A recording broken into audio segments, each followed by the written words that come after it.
Voy a decirlo con una sola pregunta o con una sola cosa que me llegó. El otro día me mandaron un mail donde me hicieron ver en una organización que para tomar una decisión ni siquiera estratégica, operativa, estaban ya por la 7ª aprobación de alguien.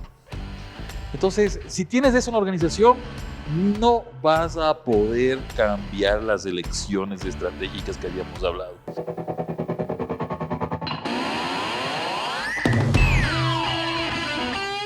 Buenos días, buenas tardes, buenas noches. Bienvenidos una vez más a Podcast de Estrategia al Ring. Me acompaña Diego Ignacio Montenegro, un crack de la estrategia, con quien hemos tenido 7 episodios ya de estrategia. Y un poco para resumir, en el último episodio hablamos sobre elecciones hacia afuera, todo el tema de atractividad, ¿no es cierto? Elecciones hacia adentro, cómo organizo mi organización, valga la redundancia, para afrontar esas decisiones hacia afuera, ¿no es cierto? Y también hablamos justamente sobre el jabón que cura la conciencia. La verdad que no me alivia dejó, la conciencia, que alivia la conciencia. No me dejó dormir, no me alivió mi conciencia. Más bien se me quedaron muchas dudas porque es un producto muy conceptual, a veces muy complejo de entenderlo. Y yo sí quisiera que en este episodio hablemos de cómo aterrizamos eso a nuestra realidad, ¿no es cierto? Nuestra realidad latinoamericana, donde tú decías hay que conseguirse partners que son panas. Aquí nadie se lleva con nadie, es mi que yo mismo hago, ¿no es cierto? En Latinoamérica quizás en algunos países hay más opciones, pero me gustaría ver cómo lo podemos aterrizar. ¿Sí? Me parece fabuloso, gracias Guillermo. Y es Guillermo Verduga, porque nunca se presenta, pero yo también tengo que presentarle. Guillermo, hemos venido trabajando en todos estos episodios y realmente me he sentido muy a gusto con lo que hemos ido conversando en este ring. Gracias a todos también por sus comentarios permanentes en todas las redes sociales en las que se pone el podcast y gracias por esos ánimos y por sus dudas también, porque creo que ha generado bastantes incertidumbres también y también hemos podido contestar muchas dudas de cada uno de los empresarios grandes, pequeños, medianos que existen en América Latina, sobre todo.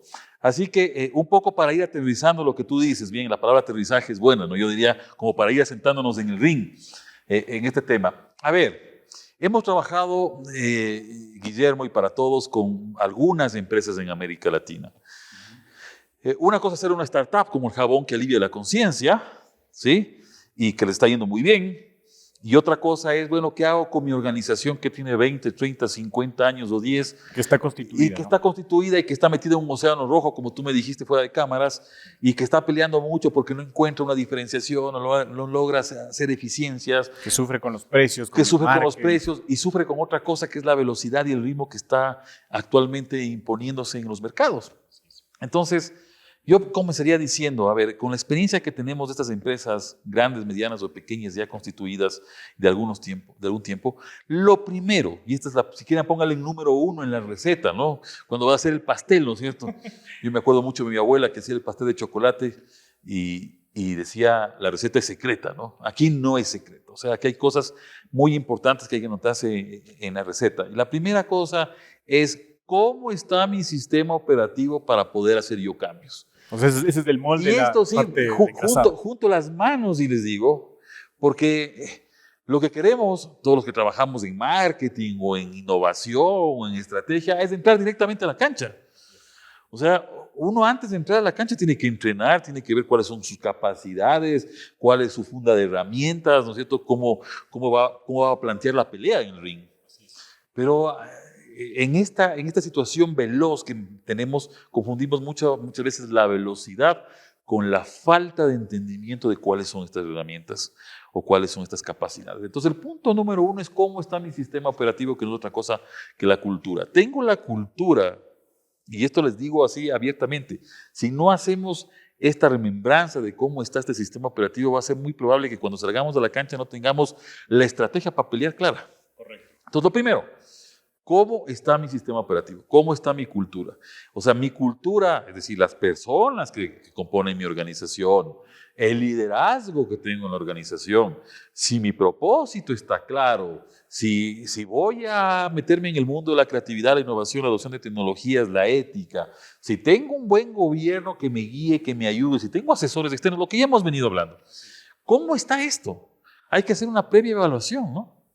Hay que decir, a ver, perfecto, en creatividad de organización no es tan creativa, está, no sé, un 20% de creatividad sobre el 100%, entonces a lo mejor primero tengo que trabajar, o por lo menos paralelamente tengo que trabajar en lo que yo quiera hacer y en el sistema operativo. Y que justamente tú en tu papers tienes un listado de preguntas que hay que responderse hacia adentro, ¿no es cierto? Analizando justamente el liderazgo, analizando la cultura corporativa, analizando mi sistema operativo, cómo está, cómo funciona, la interacción entre los departamentos, si trabajo en silos o si de verdad trabajo en conjunto. Absolutamente. Por ejemplo, punto número de la receta, punto 1.1. ¿Sí?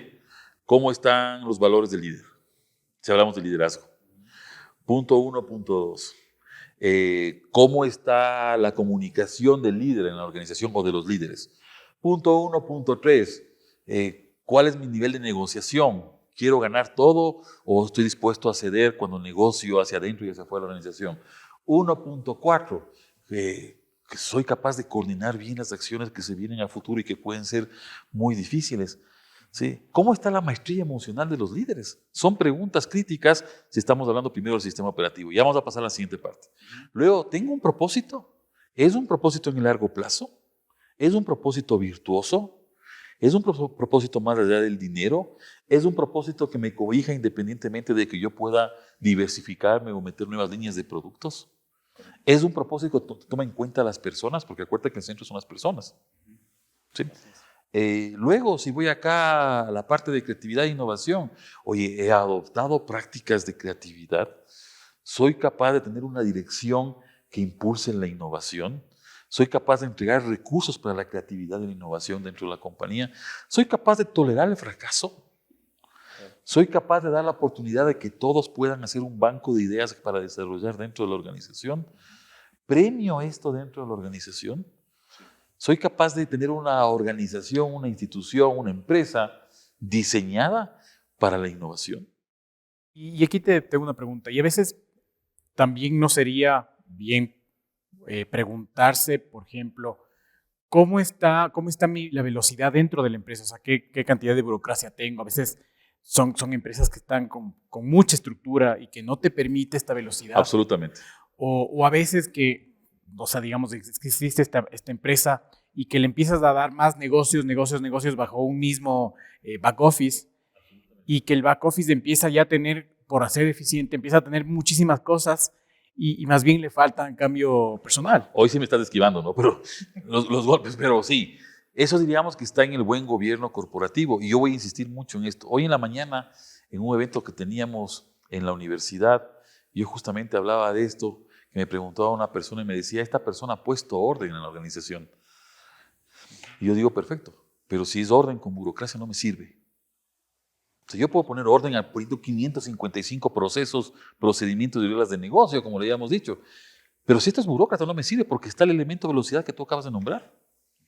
Entonces yo paso del driver, innovación, creatividad, y puedo medir cómo está la capacidad innovativa y creativa de la organización, cómo está mi capacidad de tener responsabilidad social. O sea, ¿qué hago en responsabilidad social? Es otra pregunta que me tengo que hacer. Y luego, cuando pase la pata del buen gobierno corporativo, ahí tengo un montón de preguntas. La organización está sobreestructurada. La organización trabaja en silos. La organización tiene estructuras donde no permite el ingreso de nadie de afuera. La organización tiene un buen gobierno corporativo. ¿Qué características tienen los buenos gobernantes corporativos de la organización? Entonces, si no me hago este grupo de preguntas y no determino, no sé, un número, una cuantificación de cómo está mi cultura organizacional centrada en personas, no puedo dar el siguiente paso en la receta. Y ahí está el tema de la burocracia. Si estamos hablando que el valor es igual al desempeño sobre la eficiencia, sobre el costo multiplicado por la velocidad de esta fórmula, ya la dijimos en algún otro capítulo, sí. Y yo tengo una superestructura donde al tipo que se le ocurre la idea, para llegar al que toma la decisión, tiene que pasar por 18 peldaños, entonces sabes lo que va a pasar, ¿no? Se perdió la idea. O también, os llega una idea... Como el teléfono dañado, pues más o menos. Sí, os llega una idea ya, digamos, premodificada. U obsoleta. Ajá, u obsoleta. Pero a veces es como que, digamos, llega una idea, imaginémonos que es Blockbuster, ¿no? Llega una idea, mira, tenemos este canal digital que puede ser Netflix. Y ya llega, mira, cambiémonos a CD. O sea, se perdió toda la esencia del cambio justamente de la visión de I+D, ¿no es cierto?, de la visión de romper con el status quo, justamente por hacer una decisión a medida o una decisión que apruebe el gerente. ¿Sí? Entonces, una decisión que le guste al gerente, que no le vaya a molestar, que no le vaya a sacar del status quo, entonces eso no es hacer empresa. Los gerentes o las personas que lideran las organizaciones tenemos que estar dispuestos a que nos metan una patada en el trasero todos los santos días y nos muevan de nuestra zona de confort. Y eso es inteligencia emocional. O maestría emocional. Eso tenemos que aprender a aceptarlo. Lo que pasa es que no lo aceptamos en la organización y entonces el sistema operativo de la organización, la cultura no funciona bien. Voy a decirlo con una sola pregunta o con una sola cosa que me llegó. El otro día me mandaron un mail donde me hicieron ver en una organización que para tomar una decisión ni siquiera estratégica, operativa, estaban ya por la 7ª aprobación de alguien. Entonces, si tienes eso en la organización, no vas a poder cambiar las elecciones estratégicas que habíamos hablado. No vas a poder visionar esas elecciones estratégicas porque simplemente no se prende la computadora. Entonces alguien viene y dice, a ver, ahora pongamos una elección. Si quieres nos metemos a esa segunda parte, pero pongamos una elección estratégica.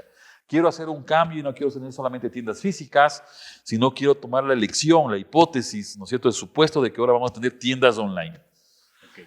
Si es que yo tomo la decisión de hacer tiendas online dentro de los canales, hacia afuera, para hacerme más sexy, como habíamos dicho, ¿sí? Si tomo esa decisión y el personal, las personas que trabajan conmigo o los líderes, ¿no es cierto?, no son capaces de visualizar esto o apoyar esto, ya sabes lo que va a pasar, ¿no? No te creen, no avanzas. No avanzas, vas a regresar, el sistema inmunológico te regresa a lo anterior. Y en un rato sigues con tus tiendas físicas cuando ya toda tu competencia u otros que entran en el mercado adoptan el modelo de tiendas online que son mucho más rápidas, mucho más simples, enfocadas en las nuevas generaciones, en las nuevas tribus, y te quedaste sin negocio. Así es. Y mira, justo se me viene a la cabeza un ejemplo de una empresa local. Lo vamos a tratar sin nombre. Pero ellos llegaron y dijeron, mira, nosotros estamos en un mercado de precio. Ofrecemos un commodity y ahí es donde nos hemos enfocado. Y ahora queremos desarrollar unas nuevas líneas de negocio y meternos en segmentos premium. Sí, o sea, es otro giro. Y para eso estructuraron un equipo enfocado en esto, ¿no es cierto? Medio transversal a la organización. Pero yo te pregunto, ¿tú crees que tengan éxitos estos 5 personas que medio se mueven a una velocidad diferente que la empresa? Yo pienso que van a estar mucho más. Es que te llegas a topar siempre con barreras. Entonces puede haber el entusiasmo y el ánimo no son una estrategia. Sí, o sea, son necesarios porque son parte de la cultura, y el optimismo y el ánimo y si podemos, no son una estrategia. A lo mejor son una habilidad, algo deseable dentro de la organización tener optimismo. Pero estos 5 optimistas que me estás contando, ¿no es cierto? Vamos, y podemos sacar este producto premium, ¿no? Y que tienen el sponsor del gerente del ya, CEO. digamos que el gerente Pero si no tienen sistema operativo, si no cuentan la cultura, se van a topar con un montón de barreras. La gente va a decir, a mí no me han dicho. Otros líderes que no solamente sean el gerente general van a decir, a mí no me han involucrado. Va a decir, y bueno, ¿cuánto va a costar todo esto? Pues entonces es preferible tener primero el sistema operativo armado, la cultura armada, y luego comenzar o paralelamente hacer una cosa, porque también la velocidad cuenta, y comenzar a hacer este tipo de cosas, porque si no te vas a topar con muchos más problemas. Y es posible que salga lo que tú me dices, sí es posible que salga, que esto se implante y todo, pero es mejor hacerlo con el sistema operativo en el máximo poder, al máximo funcionamiento. Entonces, es la primera parte. ¿Cómo está tu cultura? Es lo primero que hay que hacer para aterrizar cualquier organización, grande, mediana o pequeña. ¿Cómo está tu cultura? Se puede decir, en la pequeña no hay cultura. Peor, porque las pequeñas son familiares, ¿no? Entonces la cultura es la de la familia y a veces no es la que se requiere necesariamente para tener éxito. Por eso es que muchas empresas familiares no terminan creciendo. Atienden como la tienda de barrio que habíamos dicho en otro capítulo. Y que cerca del 70% de empresas, hablando del Ecuador, si no es más, son pymes.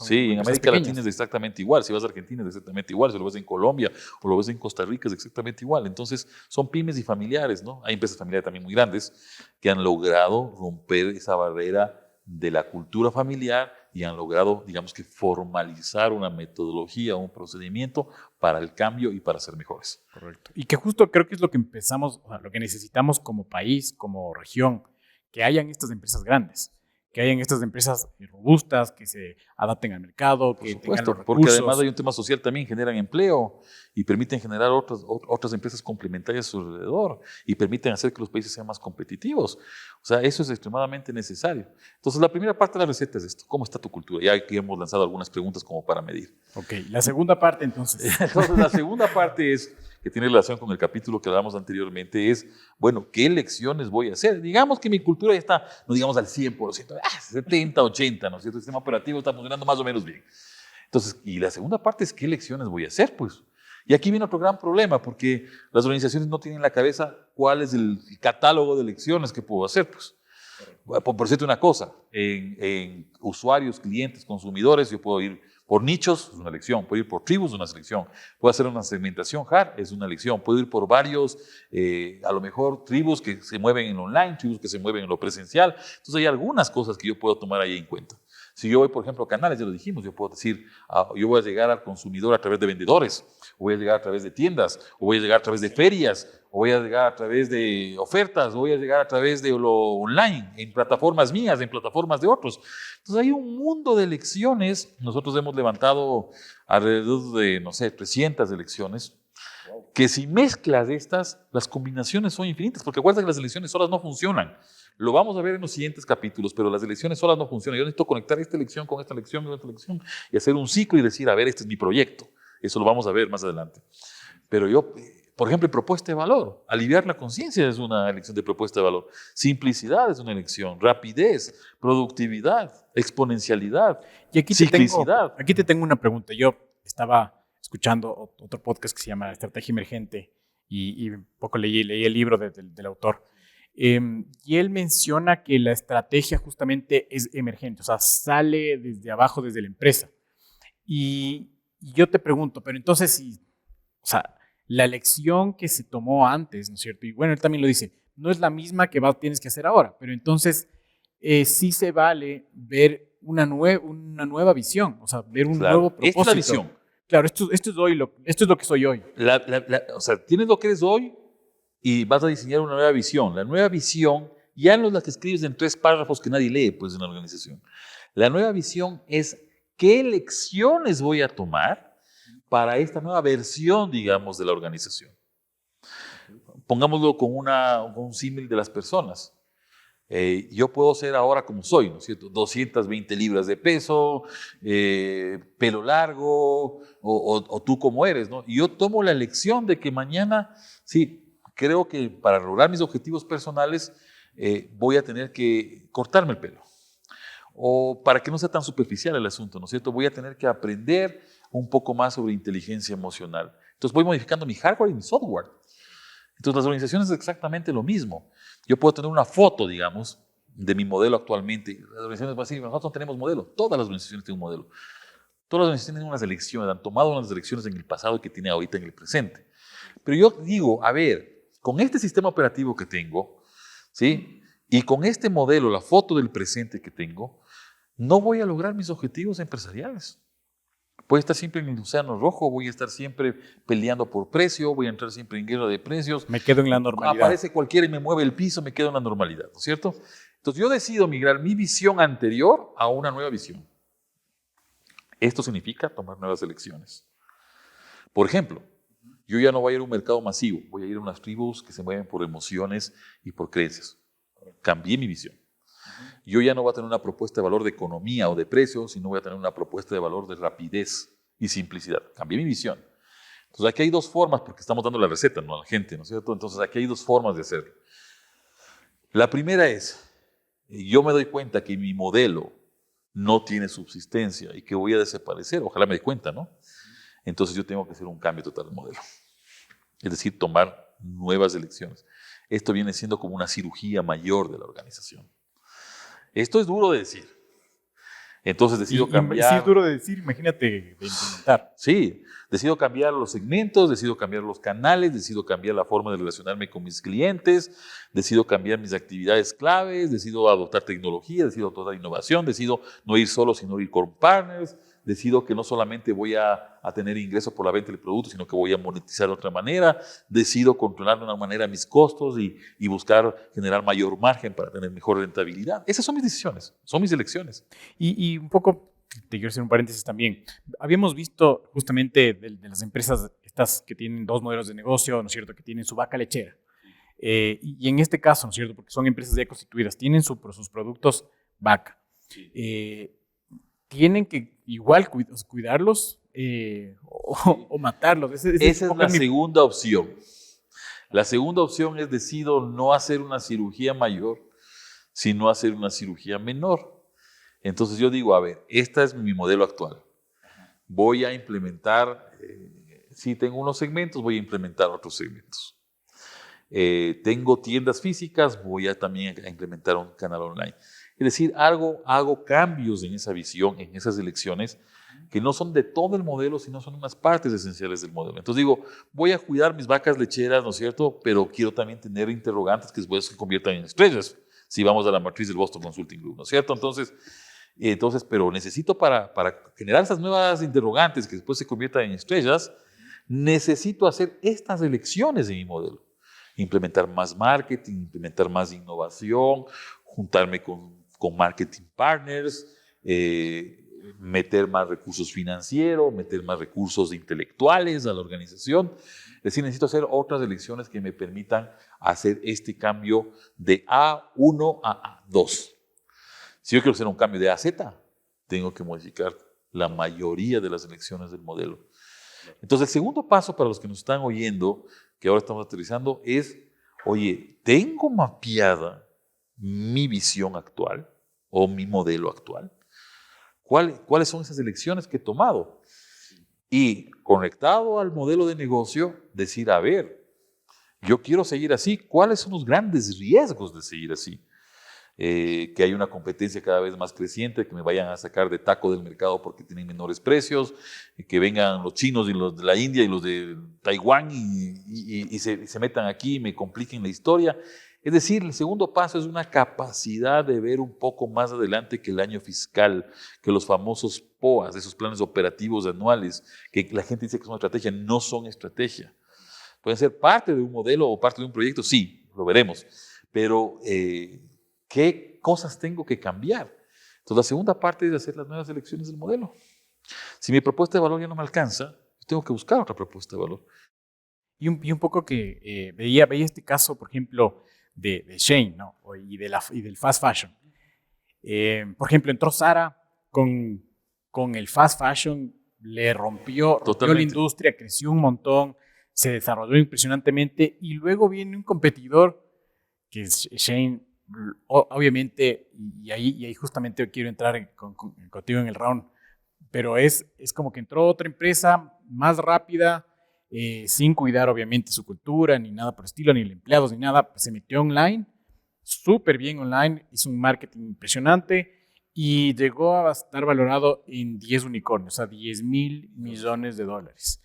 Y le ganó la guerra a Zara, o sea, ya Zara ahorita quiso entrar en el mercado digital y es muy tarde, o sea, ya le ganó este competidor. Entonces, y aquí es dos cosas. Uno, que creo que cuando empiezas a hacer estos cambios, ¿no es cierto?, te da paso a querer hacer más cambios después, como cuando empiezas a hacer fitness, digamos. O sea, primero te cuidas en tu dieta y luego ya te da ganas de hacer ejercicio porque te empiezas a sentir mejor, ¿no es cierto? Entonces, esta consecuencia de cambios.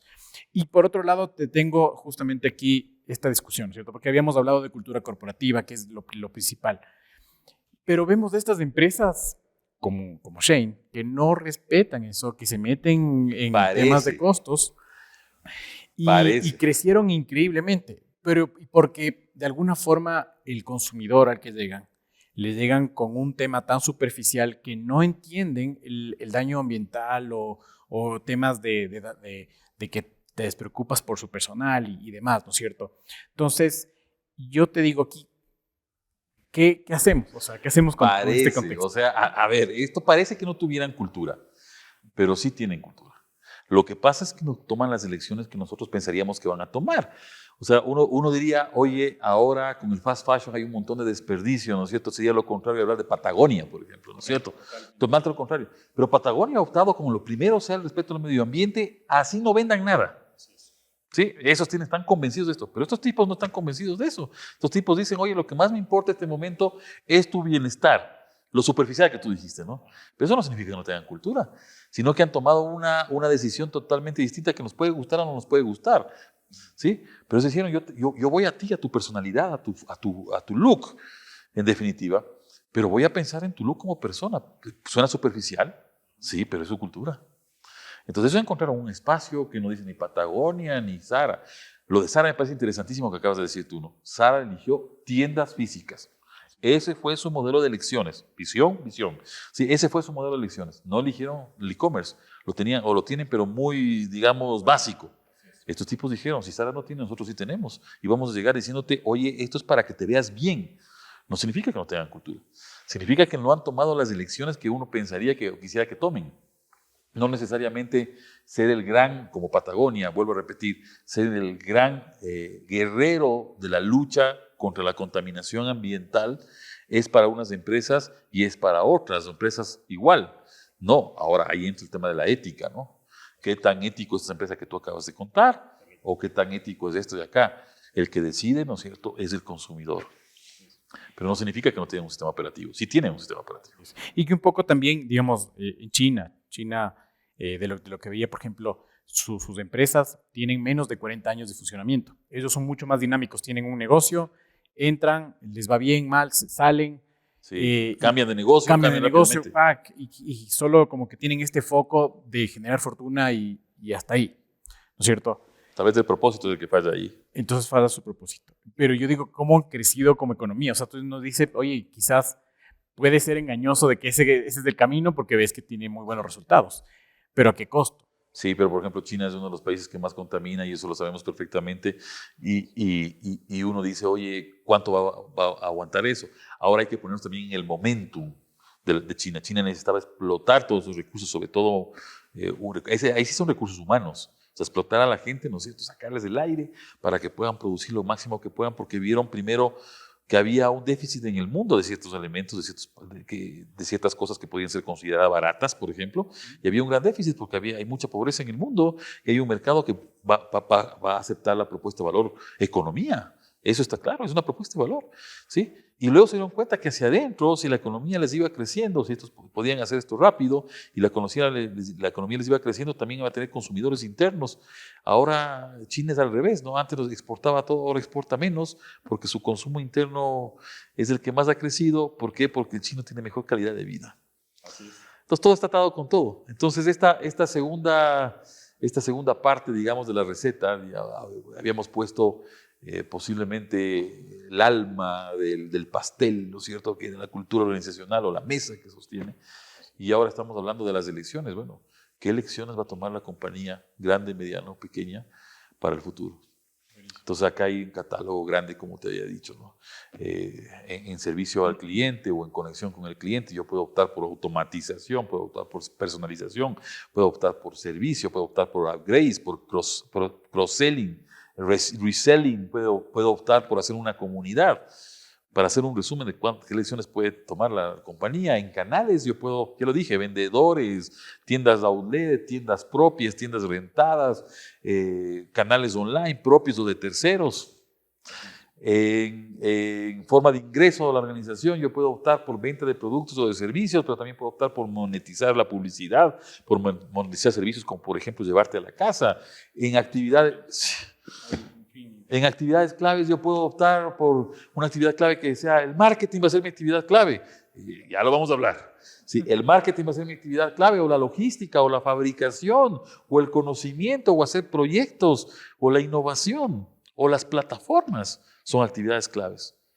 Sí, en la parte de recursos, las personas, el dinero va a ser un recurso clave, los gerentes, los accionistas, los intangibles, los tangibles, los recursos físicos. Entonces, de alguna forma, hacer este análisis, ¿no es cierto?, interno, ver cuáles son mis fortalezas, cuáles son también mis debilidades y sobre qué quiero trabajar digamos, mirando hacia afuera, ¿no es cierto? Claro, Mirando pero hacia afuera. yo tengo que tener claro, o sea, no quiero ir. Porque si yo salgo, si tengo que cambiar y salgo, te deje cucaracha con Pix, que ya hemos dicho, ¿no es cierto?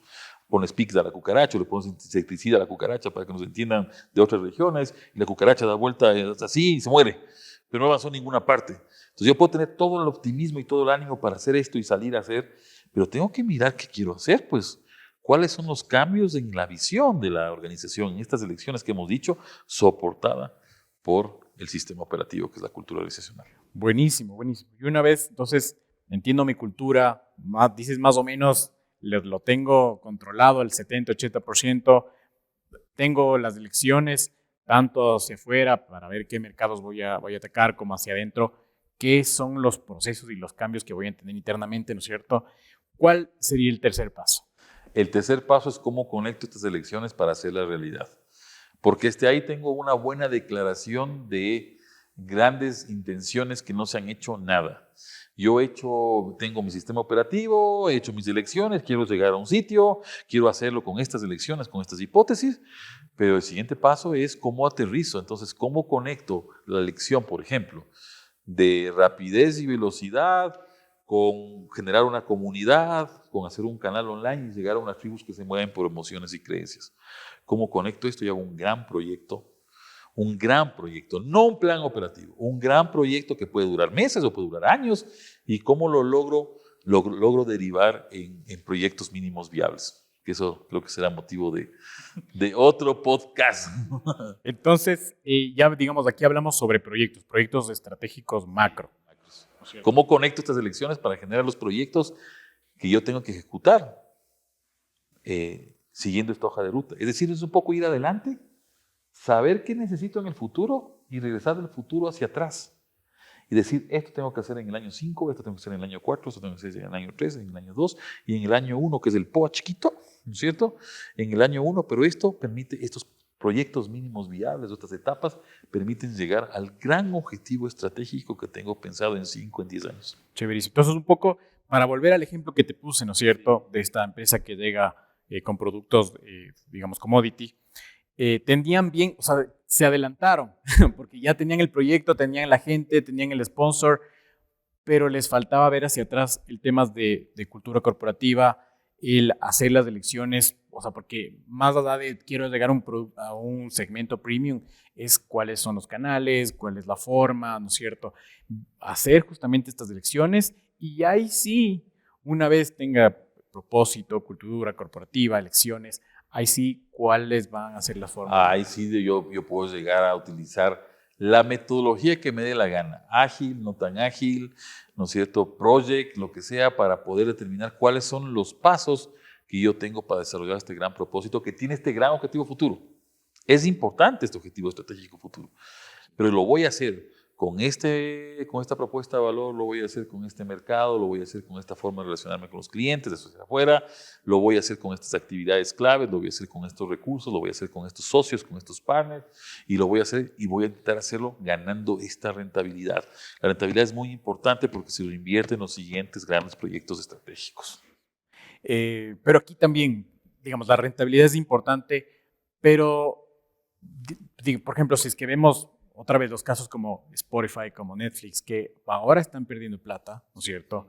Es un poco la visión, ¿no es cierto? Quizás sea un camino de perder plata, pero eventualmente va a llegar a tener ese crecimiento exponencial. Por supuesto, en las startups generalmente es así, pero en las empresas constituidas es muy difícil convencer a la cultura organizacional, sobre todo a los dueños de la organización, que aguanten un rato.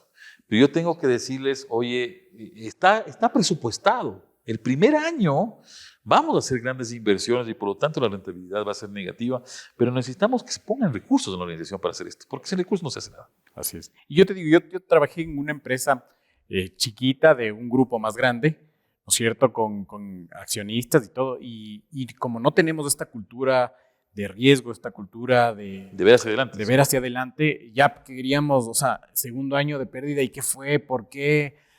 Hoy estamos comenzando, tenemos un mercado, estamos en lo mismo, en el mismo océano rojo, no estamos haciendo nada diferente. Entonces, ¿qué haces de ahí? O sea, ¿qué puedes...? Es parte de la cultura, o sea... Es volver a topar cultura, ¿no es cierto? Ahí hay un trabajo muy fuerte y muy desgastante, posiblemente de los administradores, los gestores de la organización, del gerente general, de los que tienen a cargo la estrategia de la organización, de convencer a los accionistas de que ese es el camino. La mayoría de veces, te digo, no funciona, sobre todo en nuestros mercados, en nuestra idiosincrasia, donde no vemos hacia adelante y queremos explotar a la vaca, como tú decías hace un rato, y queremos sacar réditos desde el día 1. Hacer perfecto, haz este proyecto, pero este mes ya tengo que tener resultados. Entonces, así las cosas no funcionan muchas veces en ciertos proyectos, en ciertos mercados en donde las cosas tienen un tiempo de maduración, tienen un tiempo de explotación también, pero también tienen un tiempo de exploración. Y para un poco para ponerle en contexto, claro, o sea, quiero entrar a un nuevo segmento, pero sigue la línea de aprobación de toda la vida. Claro, entonces, sigue la burocracia si lo haces de siempre. esto por silos, intentas bajar esto a proyectos estratégicos por silos, o sea, esto se va a demorar un siglo y 1 millón, 2 millones o 5 millones de dólares más. Porque hasta que tú digas, a ver, este proyecto nació en el área, fea palabra, en el área de marketing nació este proyecto, ¿no? Pero como los otros dicen, nació en el área de marketing, yo soy de producción, yo soy de finanzas y yo soy de ni sé dónde, entonces es un proyecto de marketing. Entonces, si no involucras al financiero, si no involucras al de ventas, si no involucras al de producción y haces un loop, un equipo de trabajo multidisciplinario, jerárquico, va a ser muy difícil que puedas desarrollar esto rápido. ¿Se puede hacer? Sí. La historia nos demuestra que se puede hacer en áreas, sí se puede hacer. La pregunta es si se puede hacer rápido, con ritmo, al ritmo que requiere el mercado que estás atendiendo. Y estos loops, qué bonita palabra. Y me gustaría que me expliques sobre estos loops. Pero, explicaré en otro capítulo pero donde hablemos de proyectos estratégicos. Se nos va a ir el tiempo y me parece súper interesante lo que hemos revisado, ¿no es cierto? Un poco los pasos para salir de la normalidad. Todavía nos falta un paso, pero por lo menos ya tienen ahí una receta. Para un poco, que poco a poco, ¿no es cierto? Porque son ya... Yo diría paso a paso, más que temas, poco a poco. Son temas complejos, ¿no es cierto? El cambiar tu tema cultural es muy fuerte. Tienes que ver mucho hacia adentro, meterte en procesos. O sea, es muy complejo, pero hay que hacerlo. Porque si no, más allá de que sigas haciendo lo que haces o entres en una nueva forma de hacer las cosas, te va a costar cada vez más rentabilizar lo que estás haciendo. Entonces, creo que hay que darlo. Las lecciones, justamente, que van después de tener una cultura que te soporte, ¿no es cierto? Las elecciones hacia afuera, las elecciones hacia adentro. Una vez que tengo esto constituido, que tengo un propósito, ¿cómo lo pongo en proyectos, ¿cierto? ¿Cómo lo hago estos macro proyectos estratégicos? Y empiezo a... Y ese es otro round. Y empiezo a bajar a proyectos más pequeños, ¿cierto? Actividades. Y ahí entra justamente esta palabra loop que me encantaría que me expliques y ya lo vamos a ver el próximo episodio. Pero te agradezco hasta ahora, ha sido un excelente episodio, te agradezco mucho. Gracias a todos por vernos. Nos vemos pronto, en el siguiente round. Suscribirse. Gracias.